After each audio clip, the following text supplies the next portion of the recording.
Horses out, we have Kimagure, fast to begin, South Pearl, Speed Bullet, then followed over by Showmaster Survey. Then next on line, Sirikit, Kasiyahan, Prying Eyes, Stormplay, and Olympic Torch.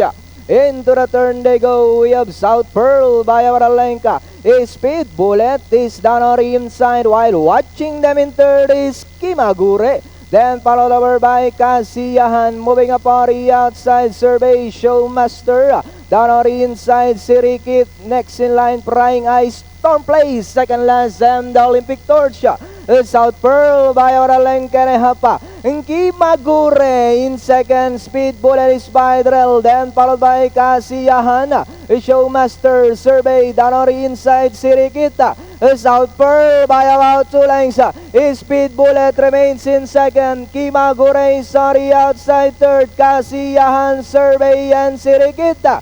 South Pearl by Oralenka and Hapa. Kimagure is on the outside. Kasiyahan moving up in the middle as they come down at the last 200. South Pearl still in front. Kimagure, Kasiyahan down on the inside, Speed Bullet. But it's still South Pearl followed by Kasiyahan, Kimagure, and Speed Bullet. South Pearl, Kasiyahan is on the outside. South Pearl, Kasiyahan, and finally South Pearl, Kasiyahan. Then comes Speed Bullet, Survey, and Kimagure. Survey